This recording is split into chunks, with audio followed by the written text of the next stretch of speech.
I wonder which one got into that bag. Which one of you tore open that bag? Welcome to 10K Tuesday. Supposed to run in this shit?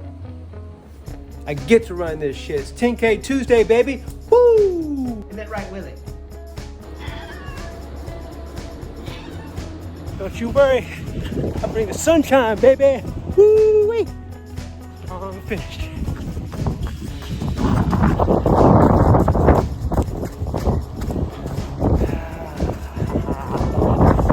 Woo.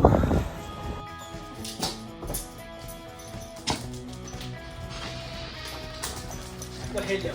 Get it. Bad girls. Bad, bad, bad. You are so bad. I wonder which one got into that bag. Which one of you tore open that bag? All right, it is way too crazy ass windy out there to shoot a video. Hey, welcome to 10K Tuesday. My name is Scott, and every Tuesday what I do, if you've never been here before, is I run 10 kilometers, and I have this crazy goal of that I want to make 10K. You see the 10K. And anyway, let's check in with the financials here for the money part of 10K Tuesday. We'll knock that out real quick. All right, the financial portion of today's 10K Tuesday is brought to you by Willie the Cat. Isn't that right, Willie? All right, we're not gonna make 10 grand today. Same old story. It looks like we're 40 bucks up, but really we're like 100 bucks down after it's all said and done. I've made some bad moves earlier today, so we're kind of down financially, but not in spirits. And just for reference, the Dow just reached an all-time high. So my prediction would be that it's going to kind of go down a little bit. I'm having a little bit of trouble with the NASDAQ 100 today. There we go. Switch over. And it just can't seem to make up its darn mind. And that's just, I lost a lot of money in this kind of whipsawing effect here. But let's see, it might be tides trying to turn my way a little bit here. Anyway, you just think, is it going up or is it going down? And it faked me out, and that's just life. But anyway, let's get out there. And I don't want to go out there. I want to be cozy with. Nope, I want to go out there, do some Rocky Balboa shit. Well, the tide has turned. Isn't that right, Willie? Anyway, I guess there's a bright side to not being able to go out and run quite like I want to. All right, so I'll take it. And anyway, back to you, Scott. All right, so welcome back. And so the whole purpose is, I thought maybe the best vehicle for me to accomplish this audacious goal would be day trading. This is not a day trading channel. It's just something fun that we're trying to do because we all have brains. And I just sort of want to demonstrate to you, hey, if I can do it, you can do it. All I did was just learn stuff on YouTube and apply it. And so I'm coming off the heels of my 30th high school reunion, class of 94. And, for a split second, I considered not going to that. And I'm so glad that I did. With these high school reunions, I remember my dad telling me, he's like, man, people fly in from California, but they won't drive across town for the high school reunions. And that's still true today. And you might find that, at your reunions. And I'd be hard pressed to say exactly why somebody wouldn't drive across town for it. They're missing out. That's the bottom line, man. There was just so much love at that thing. Like, for instance, there was this girl who wanted to set her purse down. I was like, you can set it down anywhere. I don't think you have a thing to worry about with these folks here.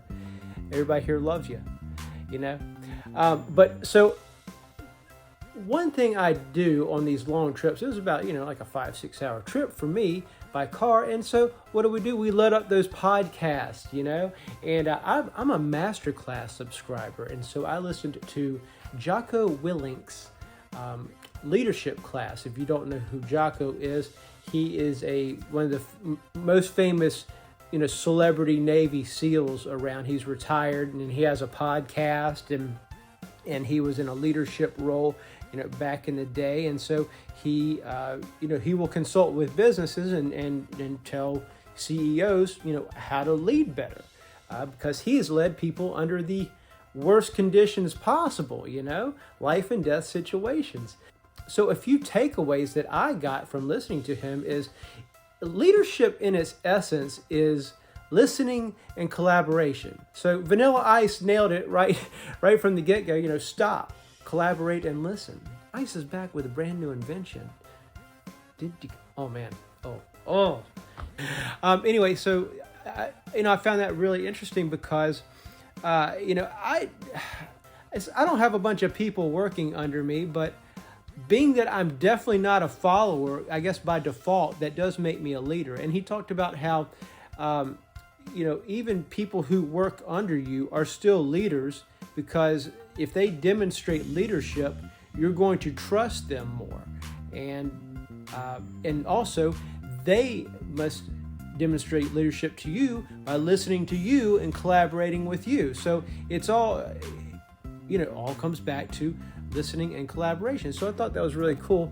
And what he did in this class was he taught a classroom of people that were in leadership positions in various different, industries. And they would present these scenarios to him, and he would tell them how to solve the problem. So this one guy was talking about, a couple of them mentioned having trouble with millennials. And they weren't generation bashing, but one of them actually said, "Hey, I don't want to be generation bashing." And I'm Generation X, and so I'm right between the boomers and the millennials. I do see a lot of generational bashing. We're blaming these guys for this, they're blaming these guys for that. And they asked him, who's the worst generation? And he said, that question was posed, and he kind of went around about answering this, but it was weird. So kind of stay with me on this, right? He said the most difficult people to teach or coach were draftees in Vietnam. So the reason for that is these are people that did not want to be in this situation. They were put in it against their will. They could die, and they had to obey orders. So they were the worst people to coach that you could imagine, or so it was thought to be. So he then found a general from back then, like the quintessential G.I. Joe, the guy who just loved the military through and through. And when he was asked about draftees, he said, "I love draftees." And his, peers were like, "Why?" They said, "They question everything. They don't want to follow orders." And he said, "Yeah, I know. I love that because it forces me to make better decisions. Because decisions are nothing more than your best guess." So, think about that. You're told what to do, and it's somebody's best guess as to what will be successful. There's no guarantees about anything, because it's back to my philosophy. I operate on probabilities, possibilities, and certainties. And that's how I try to gauge my decision making. And so if you've got folks that are constantly raising questions, and you need to get these folks to work with you, you're going to be a hell of a lot of better decision maker. And that was just a really eye-opening way of looking at it, and it kind of shook me up. And that's what I want for this channel, for you. I want you to be shook up every now and again, your eyes opened, and I don't profess to know everything. I am teaching stuff because that helps me learn it better. I don't know what in the hell I'm talking about unless I can teach it. So it's good practice for me. I'm just growing, and I hope this channel helps you grow. So also, to wrap up the leadership thing, one thing that Jocko said is that he had a guy under him, and he said, "Hey, commander," or whatever his military title was. He says, "Look, just tell me 3 things to do because I can't remember any more than that. So pick the very best 3 things that you want me to do, and you can consider it done. And so Jocko listened to him, and he collaborated with him, and it always stayed with him. And that's kind of like what he would tell people to do, is like, he would think of the best 3 things, tell them to you, and then you go get it done. And I mean, think about it. This guy who told that to Jocko was a fellow Navy SEAL Superman. And he's like, look, just tell me 3 things, man. I can't take any more than that, but I'll get them done. You know, people are trying to kill me. So, man, we can really take that with us and help create days where we have wins every day. You know, a lot of people have to-do lists that are a mile long. So if we just have like a few things on that to-do list, coincidentally, the master marketer Frank Kern also suggested the same thing a while back. He's like, look, just put 3 things on your to-do list, and when you get those knocked out, you're going to feel like a champ. And so the way my contribution to that is, because those 3 things, they have a subcategory of 3 things behind them. Like, say, I'm going to sweep that up, but let's pretend that I wanted to run this, Shark Vac, auto robot vacuum system. Well, ideally, I could have that on my to-do list. I go over there and I press the button, go, and it goes. But there's 2 other things I got to do. One is I got to make sure the container is empty, and 2, I got to pick up all this shit. So when I do set the thing going, I got to open that door over there and make sure that room's clear, all before I can just press a button. So that's like, 3 or 4 things behind that one thing. So, let's keep our to-do list, short. And that way, when we can check those 3 boxes at the end of the day, we're winners, right? So combine Frank Kern, Navy SEAL, and your old boy Scotty here. If we got a to-do list, of course you got to do the stuff that keeps the wheels turning, the stuff that pays the rent. But you know what? If we can get 1 or 2 items there, we all have dreams, we all have goals and stuff that we're trying to do outside of our regular jobs and stuff. So, if we get 3 really powerful things that'll move that freaking needle for us on our list, and we get those knocked out, I think we'll feel a hell of a lot better at the end of the day than having 14 things and we only got 9 of them done and we feel like losers. 3 things. Is that all, Scott? I can do 3 things standing on my head.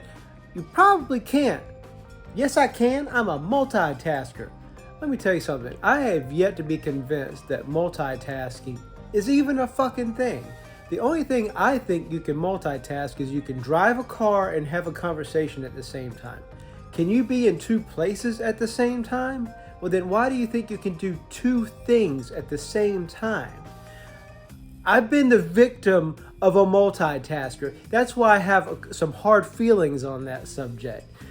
Like, I've had somebody get pieces of furniture and rope me into going a distance, schlepping that furniture, bringing it in, only to find out that it didn't fit because the person didn't bother to pull measurements and see what the dimensions of the room were versus the furniture that they were getting. And that was the very same person telling me, I'm a multitasker.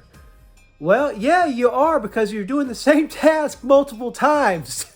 Damn it. And I'm doing it too because you roped me into it. Multitasker. Just do 3 things, man. 3 things every day for the week is 21 things with no back steps. So if we just string together these perfect days with just a few solid ass accomplishments done, we can really get some places. And generation bashing, shoot, man, that's been going on since the dawn of time. You might be interested to know that some graffiti on the walls at Pompeii, that city that got covered up with volcanic ash from Mount Vesuvius in 79 AD. They uncovered some graffiti that said, "The youth is going to shit." Okay? So let's give everybody a break. We all got to work together. All right. And we're all, I don't care if you're a boomer, Gen X, or a millennial. all we're trying to do is still unlock the gifts inside of us, right? I don't care if you're 75 or 15. We still are trying to find out why we're here and how we can contribute, I think, for what it's worth. You know, I'm basically sitting down here to edit this video, and I was thinking to myself, you know, 100 years ago, what were they saying to the kids that grew up to be the greatest generation? You know, in World War II, I wonder if the guys from World War I were like, you guys are pansies. Look at you with your cars. We had to charge into battle on horses. Look at you with your electricity and running water and ooh, your radios. You guys are freaking soft. Like, can you imagine somebody saying that to them and they had to rise up to be the greatest generation? Or how about like guys talking trash to like John Adams and Thomas Jefferson? Like, you guys aren't going to amount to a hill of shit.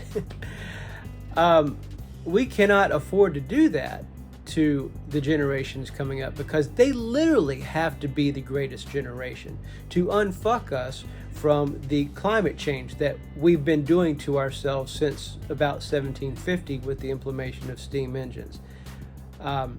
So that generation, who we need to stop shitting on, needs to come up with a way to get clean water everywhere. They need to get internet for everybody, and they need to get a way to generate electricity for everybody without heating up the whole damn world. Electricity doesn't care where it comes from. So if we can get it from a way that doesn't generate a bunch of CO2 and a bunch of heat, that would be great. And by the way, I picked that up from Bill Nye, whose masterclass I watched, or listened to rather, while driving to my 30-year high school reunion. Okay, back to the video. Anyway, I thought that was really cool. It helped me, and I hope it helped you. And by the way, next Tuesday, I will be running my 10K from an exotic location. So stay tuned. I hope to see you. I hope you find my material helpful. If you did, by all means, why don't you smash that like button and consider subscribing. It doesn't cost you a dime, means the world to me. Do not waste this day. Thanks so much. We'll see you soon. Bye.